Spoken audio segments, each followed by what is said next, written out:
So hi there, if you watch this channel a lot, you may recognise the title to this video, and that's because this is a re-upload, because the last one we uploaded got a copyright strike for literally 10 seconds of footage. Less than 10 seconds? Less than 10 seconds of footage of the song, How You Remind Me. So rather than let that company make money off of content we made, we decided to have a little fun with it. And what I've told Brad to do is take the clips that they've taken issue with, fuck the visuals just all up, and then take the sound out and replace it with audio of Shia LaBeouf screaming. Enjoy. So we're both having a nice little drink today, aren't we? We are, yes, because if we're going to be talking about how we both like Nickelback, it helps to have that plausible deniability of being drunk when we did so. Let's go. How You Remind Me is a musical oxymoron in that, despite being literally one of the most played songs of the 2000s, you would be hard-pressed to find anyone anywhere who actually admits to liking it. What makes the song all the more curious, though, is that How You Remind Me was intentionally written to contain all the elements of a hit, but only took 10 minutes to actually record.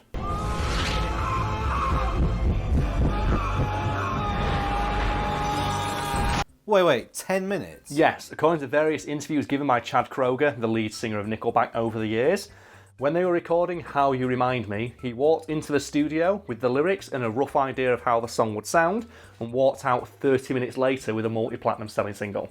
And for anyone curious about how that 30 minutes breaks down, according to Kroeger, they spent the first 20 minutes discussing how the song should sound, 10 minutes recording it, and then they had a multi-platinum selling single. One of the most played songs of the 2000s.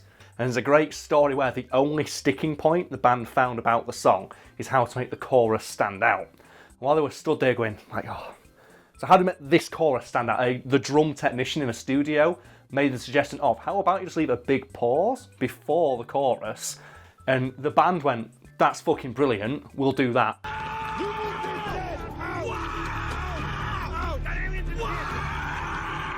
And that drum technician got a $5,000 bonus because, like, Nickelback aren't arseholes, contrary to what the internet might be saying about them.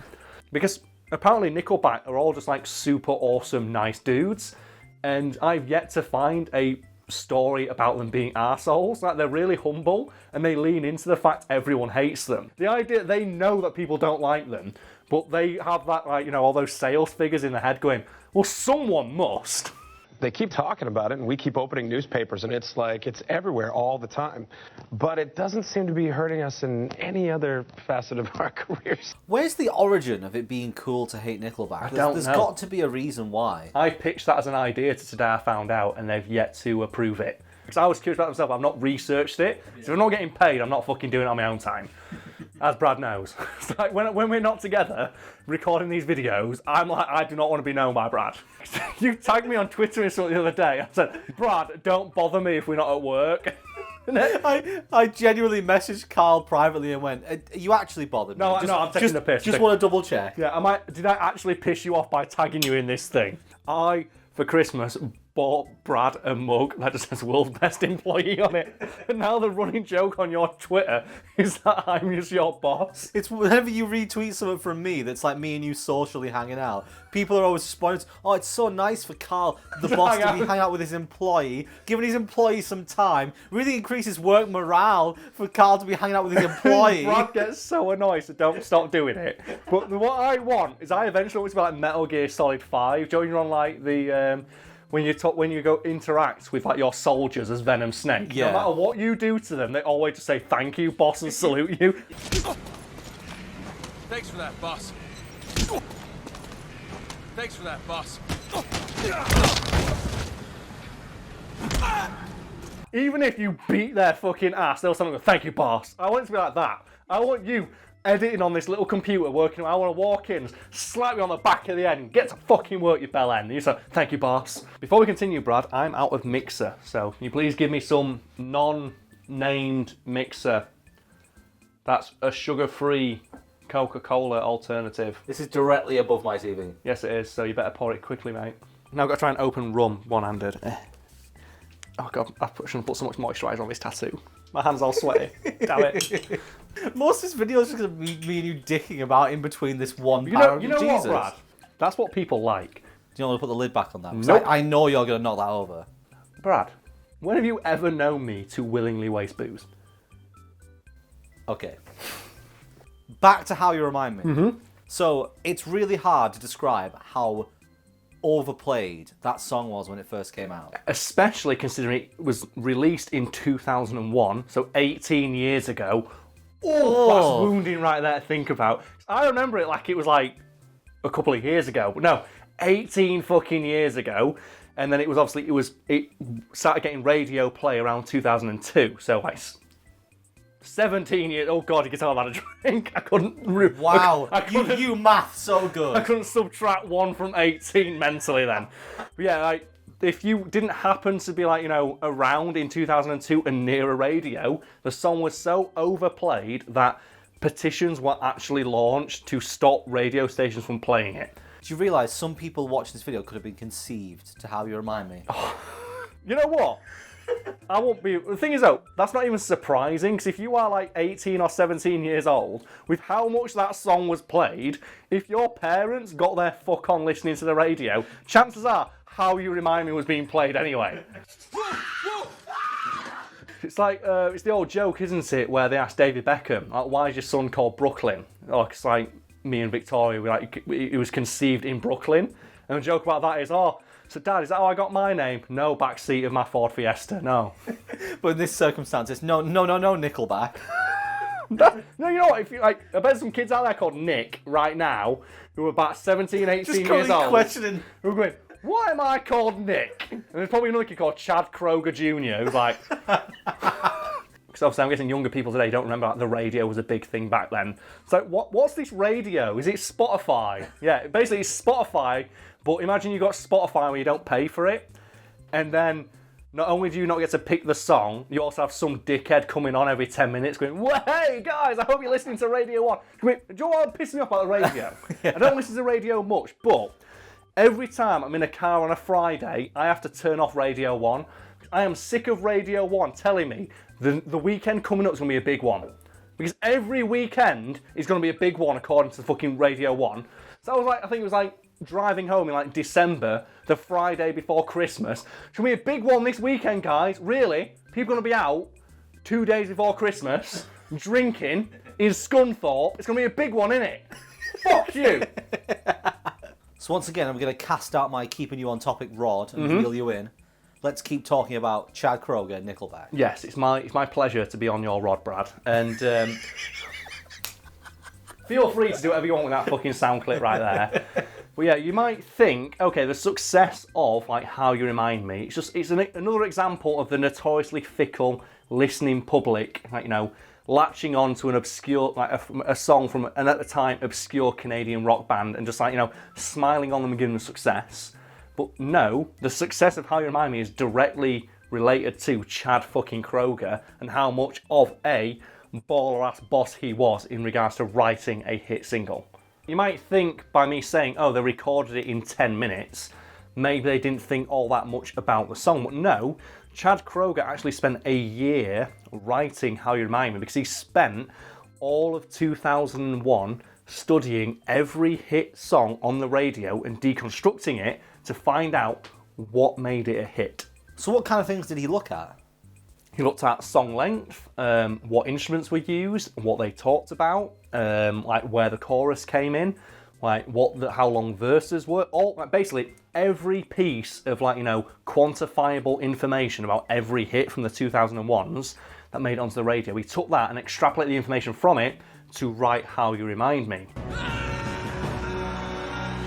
So he distilled the idea of a perfect hit song down into its base elements and then constructed a hit from it. Like, say what you want about Nickelback, but the fact that the lead singer and songwriter went, okay, I want to write a #1 hit single, and then wrote and recorded a #1 hit single, that's a talented motherfucker right there. Do you reckon that's why people might like now hate the song? Maybe they didn't realise why they liked it. Yeah, maybe they hate it because it's like so representative of like music around that era. But they might not have realised. Like, they might have heard the song and it'd be like, I like this song, but I can't figure out why it's annoying. Yeah, it's annoying that I like this song so much. Why is it so catchy? Because it was intentionally written to like hit all of the notes that like Kroger had noticed in 2001 music. Any way you look at it, a guy who can do that is fucking talented. Oh yeah. Not to mention Side of a Bullet's a fucking great song.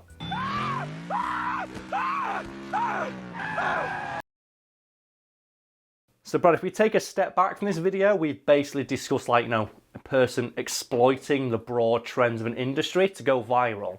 So I think now we should discuss, like, viral trends of yore in regards to YouTube, because I miss old YouTube before it turns like, a racist cesspit of bullshit. So what are your favourite old trends on YouTube that people, like, try to chase to achieve success? Well, a lot of people got their starts with horror game reactions. Yeah, like, and there's still people saying, like, milking that and, like, making a lot of money doing so. So I followed Markiplier quite a long time. Yes. I subscribed to him at 10,000 subs because of a horror reaction video. That's your claims of fame. I'm one of those there. people. Yeah, you're that person who, like, their claims of fame. I subscribe to Markiplier at 10,000 subs. Also, I start in and edit the videos of a channel with, like, 300,000. Fine, I'll accept that, Brad.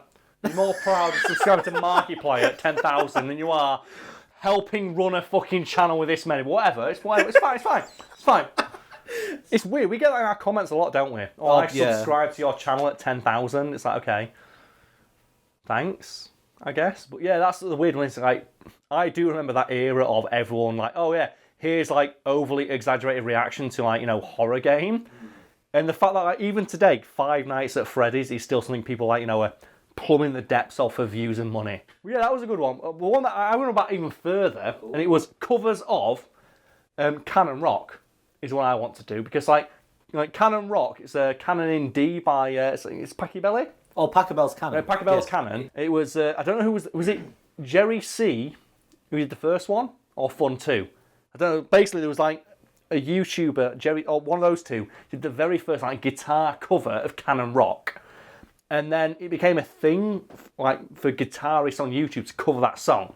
And I think at YouTube Live, which was the thing they did before YouTube Rewind, where they basically said, okay, let's get all, like, the viral sensations from YouTube for the year on a stage, and they brought in Fun 2 to play Canon Rock live.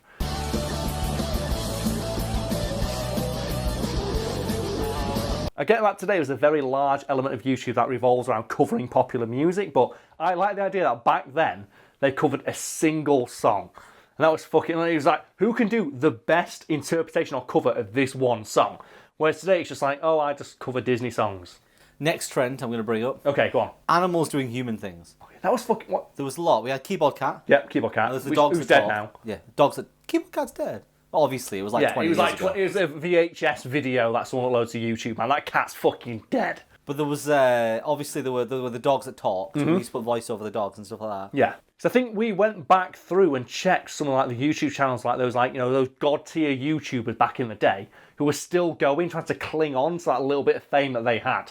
We went back and we watched through some really fucking cringy videos released in, like, 2018, 2017 that were trying to capitalise on humour that was popular, like, what, 7-8 years ago? It's like, yeah, you can't do the same thing every time and expect success.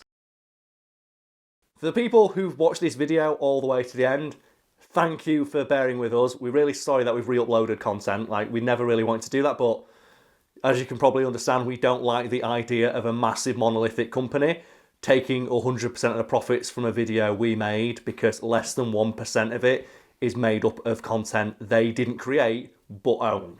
And as well, it's the fact, it's specifically the song How You Remind Me that pisses me off the most. Because we used 2 Nickelback songs in the original video for this, Side of a Bullet and How You Remind Me. But it was specifically How You Remind Me that got us, like, copyright striked. And so that completely falls under fair use as well, because I say, oh, they do this, for this part of the song, they did this, this, this and this, and you put that part in, it just really pisses me off. And before we close off, Brad, have you got anything to say to people at home who've sat through this video about what we've discussed? Well, it just shows that in this industry, you can never make it as a wise man. You just can't cut it as a poor man. Stop it, Brad, because we'll get copyright struck again. I would not be surprised. You know what, to close off as well, we might as well just put the companies that copyright struck us, and just these companies here can go fuck themselves. Yeah, like, you know what? Try copyright striking that, you bastards. I'd love to see you put your ads next to me saying that. Fucking pricks.